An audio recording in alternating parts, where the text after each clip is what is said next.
Hey everyone, I'm here with Shawn McDonald from Hitachi Vantara. How you doing, Shawn? Good. How are you? Not bad, not bad. Hey, so how's VMworld going for you so far? Pretty good, pretty good. I think the general session was fantastic today. The traffic's good. VMware's just done so well in so many different areas.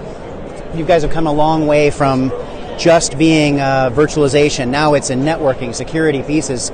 So the sense I get from customers is how complete VMware is and still how exciting. You know, as you hit 20 years, people always wonder, are things getting stale? How's it going to be? But not only being the leader in the largest piece, but keeping it fresh has been pretty awesome. So I've got a chance in our booth and other places to ask customers, and they're excited.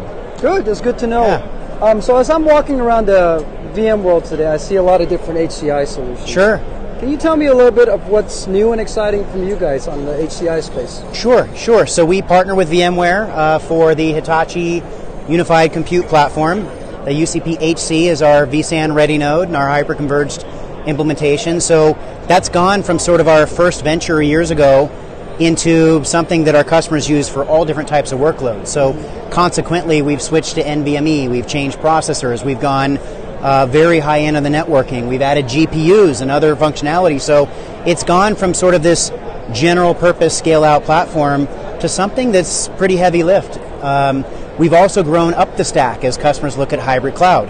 So we've built out VMware Cloud Foundation VCF nodes with the UCP RS, which is our rack scale solution.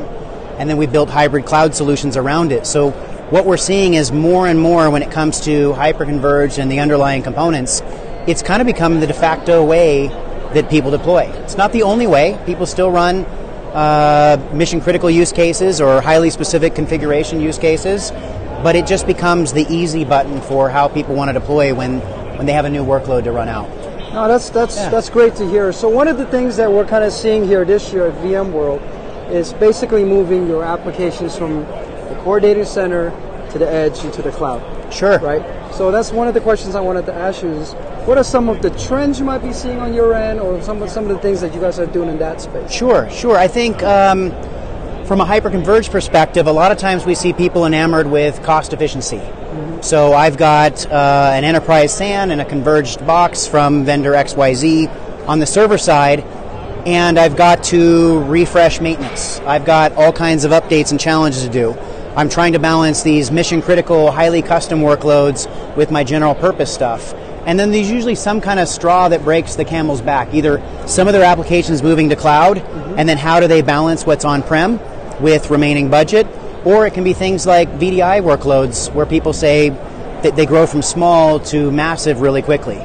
So from a trend perspective, what we're seeing is people coming into hyperconverged for different angles, and once they get a taste, using it for everything. I talked to two customers earlier today. One of them started for VDI, and what was interesting to me was I tend to think of VDI as lowering the cost of mobility, lowering the cost of desktops and procurement, or some other flexibility ROI. But for them, it's a completely security play. As they hire contractors, acquire companies, do outsourcing and other pieces, VDI becomes the gateway to their environment. And the only way to manage those swells is with hyperconverged infrastructure. Right. So they started out with hyperconverged for a use case that was different than they thought. And now as they kind of get on their feet with it, they start deploying everything. So they're moving all their general purpose workloads. So they've quadrupled the size of their environment just to do it. So those are some of the trends that are surprising as people come at it for different angles, a small project, some use case, maybe something different than they thought. And then all the advantages VMware and partners like us bring allow them to expand it and keep going. Good. I mean, loved hearing that. So one of the last questions I wanted to ask you is, we've been partners with you guys for a long time. Yeah. I mean, can you tell us or tell the audience? Sure. What about partnerships about? Yeah, I mean, I think VMware, true to your commitments to ecosystem partnerships, has been one of our most fantastic partners over the years at Hitachi.